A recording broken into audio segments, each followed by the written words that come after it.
حضرت عمر رضی اللہ تعالی عنہ نے کہا کہ قرآن کو جمع کیا جائے. حضرت ابوبکر نے کہا جو کام نبی نے نہیں کیا میں وہ کیوں کروں, جو کام نبی نے نہیں کیا میں وہ کیوں کروں. حضرت عمر نے فرمایا آپ کو کرنا پڑے گا. اتنے بغیر دلیل کے حضرت عمر کانفیڈنس سے بات کرتے رہے کرنا پڑے گا ورنہ قرآن ضائع ہو جائے گا. ابو بکر فرما رہے ہیں کہ بھائی اگر ضائع ہونے کا خطرہ تھا تو نبی نے کیوں نہیں کیا یہ کام. حضرت عمر دلیل نہیں دے رہے, حضرت فرمایا نہیں کرنا پڑے گا ورنہ ضائع ہو جائے گا. اتنا زور سے اصرار کیا. ابو بکر فرماتے ہیں اللہ نے مجھے شرح صدر کر دیا کہ بھائی یہ عمر صحیح کہہ رہا ہے. بعض دفعہ دلیل نہیں ہوتی, بندے کا کانفیڈنس کام کر جاتا ہے. میرے پاس تو دلیل بھی ہے, کہیں ہے نہ سمجھے. کانفیڈنس کی بڑی ویلیو ہے. آپ کو پتا ہے کہ ایک چوہے نے جو ہے نا ہاتھی کو پرپوز کیا, ہتھنی کو. چوہا ہے اور ہاتھی کی جو ماتا ہے ہتھنی, اس کو پرپوز کیا. تو ہتھنی نے بولا تو اپنی اوقات دیکھ, تو اپنی اوقات دیکھ کمبخت, اپنا خاندان دیکھ, اپنا قد دیکھ, نہ تیرا نیچ خاندان کے گھٹیا آدمی, تجھے شرم نہیں آئی, میرے لیے نکاح کا پیغام بھیج رہا ہے, تو شرم نہیں آئی.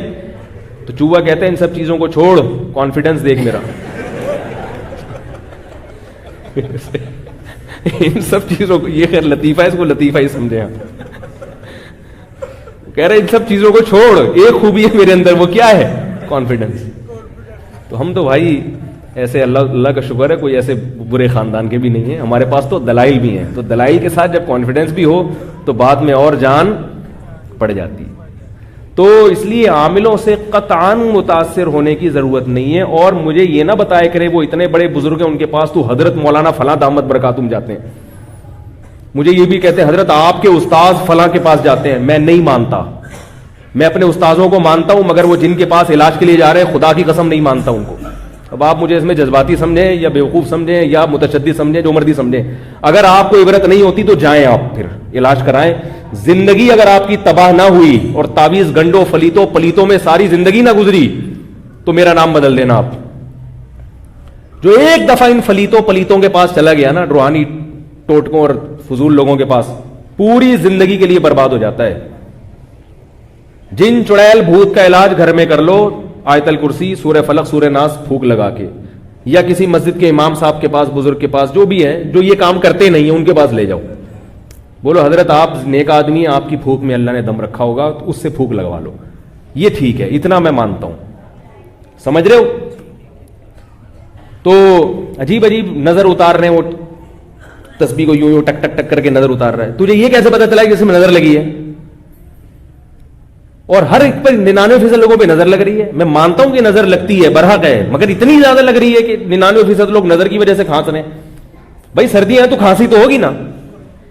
ایک خاتون کا لائیں اپنے چھوٹے بچے کو لے کے, یہ بیمار ہے اور یہ ٹھیک نہیں ہو رہا, فلانے فلیتے فلانے پلیتے اور پتہ نہیں کیا, اور مفتی صاحب آپ دم کریں. میں نے کہا دم تو ہم کر دیتے ہیں, وہ تو سنت عمل ہے, لیکن یہ بچہ بیمار کیوں ہے؟ ان سے میں نے پوچھا یہ ماں کی فیڈ پی رہا ہے کہ نہیں پی رہا؟ انہوں نے کہا نہیں, ڈبے پہ چل رہا ہے یہ. میں نے کہا جتنے فلیتے پلیتے لگا لو یہ بچہ صحت مند نہیں ہو سکتا. اللہ نے ڈبے نہیں پیدا کیے, بچے کے پیدا ہوتے ہی کیا مارکیٹ میں ایک دم ڈبے آ جاتے ہیں؟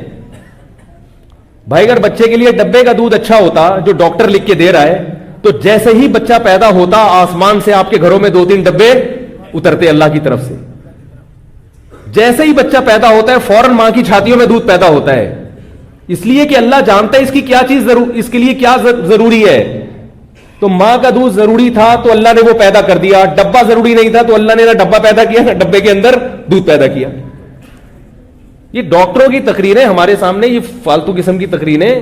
ڈاکٹروں کو میں مانتا ہوں, ہم بھی بیمار ہوتے ہیں ڈاکٹر کے پاس ہی جاتے ہیں, لیکن ایک تو ہر ڈاکٹر کی ہر فیلڈ میں ریسرچ نہیں ہوتی, دوسرا فطرت سے جو ڈاکٹر آپ کو لڑوا رہا ہے نا اس کی بات کبھی نہ مانو.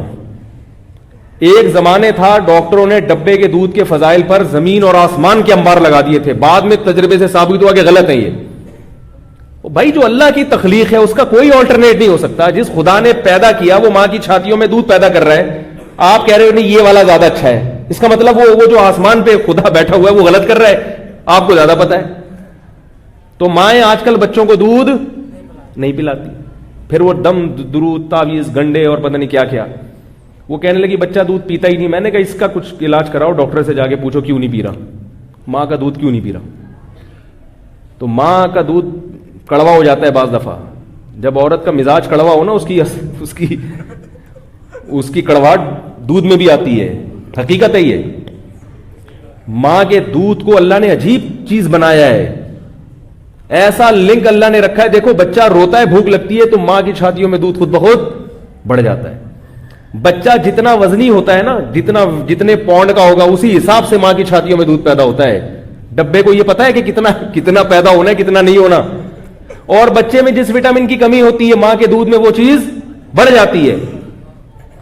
تو اللہ ہے بھائی, اللہ پہلے اللہ ہے, باقی چیزیں بعد میں.